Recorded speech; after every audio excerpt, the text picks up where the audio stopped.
दोस्तों 12 फरवरी का दिन बांग्लादेश के इतिहास में एक मेजर टर्निंग पॉइंट साबित हुआ। लगभग 20 साल के पॉलिटिकल एग्जाइल और संघर्ष के बाद बांग्लादेश नेशनल पार्टी बीएनपी ने सत्ता में धमाकेदार वापसी की। ये चुनाव शेख हसीना के 15 साल लंबे शासन के अंत की ऑफिशियल कंफर्मेशन है और साउथ एशिया की जियोपॉलिटिक्स में एक नया चैप्टर शुरू करती है। इस वीडियो में उसी के बारे में बात करेंगे।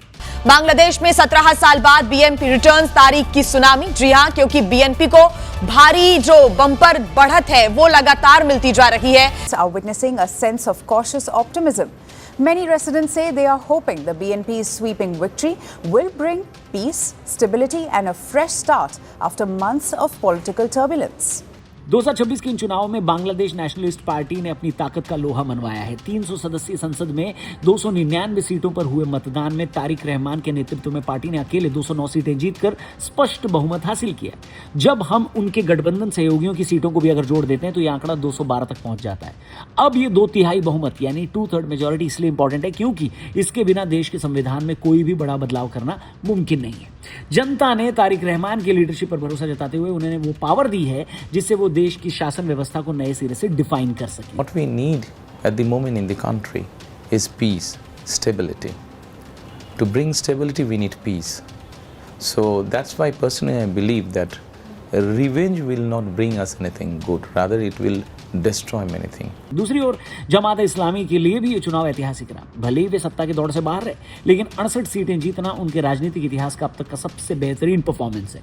विपक्ष के रूप में इतनी मजबूत एग्जिस्टेंस ये बताती है कि देश में एक बड़ा वर्ग उनकी विचारधारा या उनके वादों से भी जुड़ा है। हालांकि बीएनपी की लहर के सामने वे सरकार बनाने के जादुई आंकड़े से काफी दूर रह गए। इस चुनाव की सबसे अनोखी बात यह थी कि जनता ने केवल अपने रिप्रेजेंटेटिव नहीं चुने, बल्कि देश के भविष्य के नियमों जैसे संवैधानिक सुधारों पर भी सीधा वोट किया। इसे जुलाई चार्टर का नाम दिया गया। जनमत संग्रह यानी रेफरेंडम के जरिए जनता ने 2 बड़े बदलावों को हरी झंडी दिखाई है। पहली ये कि प्रधानमंत्री के लिए 2 कार्यकाल की सीमा यानी 2 टर्म लिमिट पर फैसला हुआ है, जहां अब कोई भी व्यक्ति 2 बार से ज्यादा प्रधानमंत्री नहीं बन पाएगा। ये कदम सत्ता के सेंट्रलाइजेशन को रोकने और तानाशाही प्रेफरेंस पर लगाम लगाने के लिए उठाया गया। दूसरा बदलाव ये कि इसमें बाईकैमरल लेजिस्लेचर को मंजूरी मिली है, जहां अब तक बांग्लादेश के एक ही सदन यानी यूनिकैमरल वाली संसद थी। अब अपर हाउस और लोअर हाउस जैसे 2 सदन होंगे, जिससे कानूनों की जांच परख और बेहतर तरीके से होगी, ठीक वैसे ही जैसे भारत में लोकसभा और राज्यसभा होते हैं। इससे पहले कि हम लोग वीडियो में आगे जाएं, आप जरा डिस्क्रिप्शन और पिन कमेंट में जाएं, लिंक दिया है उस पर क्लिक करके महाशिवरात्रि के महाअन्नदानम के लिए जरूर डोनेट करिएगा। आज है महाशिवरात्रि। भोले के भक्त लाखों की तादाद में आएंगे आदि योगी की बड़ी प्रतिमा जो कोयम्बटूर में है उसके सामने महाशिवरात्रि मनाने। पिछली बार की तरह इस बार भी हमने सोचा कि मिलकर कंट्रीब्यूट करते हैं उनके महाअन्नदानम के लिए, वो रात में जो प्रसाद खाएंगे उसके लिए। तो पिछली बार भी आप लोगों ने कंट्रीब्यूट किया था, सपोर्ट किया था, इस बार भी आइए करते हैं। डिस्क्रिप्शन में जो लिंक दिया है उस पर क्लिक करके आप डोनेट करिएगा और ये डोनेशन का लिंक अपने दोस्तों और रिश्तेदारों से भी जरूर शेयर करिएगा। फिलहाल वीडियो में आगे बढ़ते हैं। तो दोस्तों बीएनपी की ये जीत समाज के बुनियादी ढांचे में बदलाव लाएगी। सबसे पहले तो वहां रिस्टोरेशन ऑफ डेमोक्रेसी होगी, जहां 15 साल के एक तरफा शासन यानी 1 पार्टी डोमिनेंस के बाद अब एक कॉम्पिटिटिव डेमोक्रेसी की वापसी हुई है। ये कॉन्स्टिट्यूशनल रिफॉर्म्स को भी बढ़ावा देगा, जहां नए सुधार जल्दी आ सकते हैं और तानाशाही पर लगाम लगेगी। जुडिशियल इंडिपेंडेंस और प्रेस फ्रीडम को बहाल करने नई सरकार की प्रायोरिटी होगी।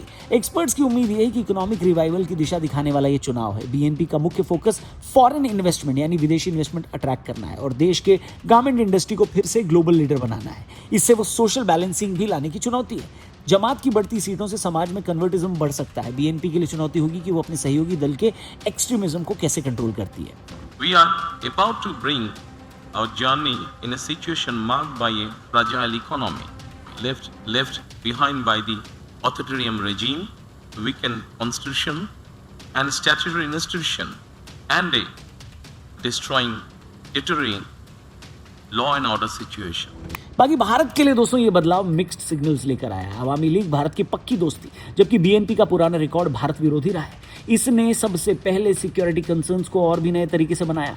भारत को डर है कि कहीं नॉर्थ ईस्ट के इंसर्जेंट ग्रुप्स यानी विद्रोही समूह फिर से बांग्लादेश में पनाह न ढूंढ लें।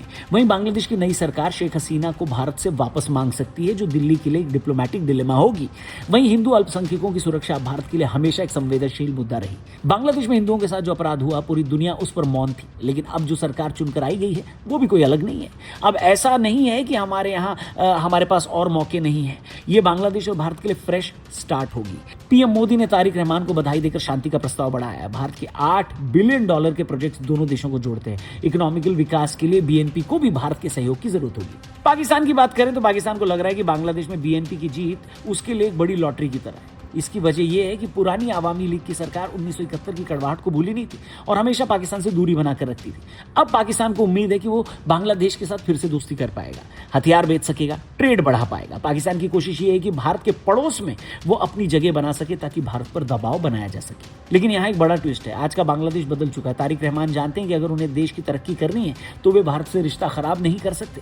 अगर बीएनपी खुद को एक मॉडर्न पार्टी की तरह चलाती है और भारत और पाकिस्तान के बीच बैलेंस बना लेती है तो पाकिस्तान का गेम प्लान फेल हो जाएगा। सबसे मजेदार बात यह है कि एक तरफ पाकिस्तान में आए दिन सरकारें गिरती हैं और सेना का दखल रहता है, वहीं बांग्लादेश अपनी संसद में बड़े सुधार जैसे प्रधानमंत्री के लिए 2 टर्म की लिमिट कर रहा है। ये पूरी दुनिया को दिखाएगा कि बांग्लादेश अब पाकिस्तान से लोकतंत्र के मामले में कोसों आगे निकल चुका है। दिलचस्प बात यह है कि ये राजनीतिक बदलाव ठीक उसी समय हो रहे हैं जब वर्ल्ड कप में भारत और पाकिस्तान का महामुकाबला होने वाला है। इस हाई वोल्टेज मैच को लेकर पूरे साउथ एशिया में जबरदस्त एक्साइटमेंट है, लेकिन बांग्लादेश में बदली हुई सत्ता के बीच वहां के फैंस का नजरिया भी चर्चा का सब्जेक्ट बना हुआ है। जहां एक तरफ क्रिकेट के मैदान पर भारत और पाकिस्तान की जंग होगी, वहीं दूसरी तरफ डिप्लोमेसी की पिच पर यह देखना इंटरेस्टिंग होगा कि बांग्लादेश की नई सरकार इस मैच और इन दोनों देशों के प्रति अपना क्या रुख अपनाती है। इस बारे में मत भूलिए कि पाकिस्तान के उकसावे पर ही बांग्लादेश ने T20 वर्ल्ड कप को बॉयकॉट किया था। खैर दोस्तों, भारत के लिए अब समय आ गया है कि वो बांग्लादेश से अपनी पुरानी रणनीति बदले और किसी एक पार्टी के भरोसे रहने की बजाय पार्टी न्यूट्रल हो जाए। इसका मतलब यह है कि बांग्लादेश की सत्ता में चाहे कोई भी हो, भारत के रिश्ते देश के साथ मजबूत रहने चाहिए। इसके लिए भारत को तारिक रहमान और उनकी पार्टी के साथ सीधे बातचीत शुरू करनी होगी ताकि पुरानी गलतफहमियां दूर की जा सके और एक दूसरे पर भरोसा बढ़ाया जा सके। साथ ही मेडिकल टूरिज्म और व्यापार जैसी सॉफ्ट पावर का इस्तेमाल करना ही होगा। यानी अब आम बांग्लादेशी नागरिक इलाज या बिजनेस के लिए भारत आएगा तो दोनों देशों के बीच जनता के स्तर पर रिश्ता और गहरा होगा। इसमें सबसे बड़ा रिस्क ये आएगा कि भारत इलीगल बांग्लादेशियों को भगा भी रहा है। ऐसे में भारत के लिए ये करना इतना आसान नहीं होगा क्योंकि घुसपैठिए इसी तलाश में है। दूसरी ओर भारत को अपनी आंखें खुली रखनी होंगी, उसे स्ट्रैटेजिक विजिलेंस यानी चौकन्ना रहना होगा कि कहीं पाकिस्तान या चीन इस नए माहौल का फायदा उठाकर बांग्लादेश में भारत विरोधी गतिविधियां तो नहीं कर रही हैं, बढ़ा रही हैं। भारत को बहुत ही समझदारी से बीएनपी सरकार को समझाना होगा कि उनकी सिक्योरिटी और फाइनेंशियल ग्रोथ के लिए भारत से दोस्ती रखना ही सबसे ज्यादा इंपॉर्टेंट है। अगर भारत अपनी इन नीतियों पर सही से काम करता है तो बांग्लादेश में होने वाले किसी भी पॉलिटिकल बदलाव के बावजूद अपने इंटरेस्ट को सेफ रख पाएगा। बीएनपी की जीत बांग्लादेश के लिए एक न्यू डॉन है और भारत और बांग्लादेश के रिलेशन का भविष्य अब म्यूचुअल रिस्पेक्ट और इकोनॉमिक इंटरेस्ट पर ही टिका है। अगर दोनों देश मैच्योरिटी दिखाते हैं तो ये पूरे इलाके की स्टेबिलिटी के लिए अच्छा होगा। आप कमेंट करके बताइए, क्या नई सरकार बांग्लादेश को नया नजरिया दे पाएगी? क्या भारत के साथ बांग्लादेश का रिलेशन अच्छा हो पाएगा? क्या पुरानी गलतफहमियां दूर हो पाएंगी या फिर हमारा दूसरा पड़ोसी यानी पाकिस्तान इसमें टांग अड़ाएगा? जो भी हो आपकी राय, जो भी आप इस बारे में सोचते हैं, कमेंट करके जरूर बताना। चैनल को भी सब्सक्राइब करना और जाने से पहले डिस्क्रिप्शन में जो लिंक दिया है और पिन कमेंट में जो लिंक दिया है उस पर क्लिक करके महाशिवरात्रि के महाअन्नदानम के लिए जरूर डोनेट करिएगा। बाकी आज ही है महाशिवरात्रि, आप सबको महाशिवरात्रि की ढेरों शुभकामनाएं। हर हर महादेव।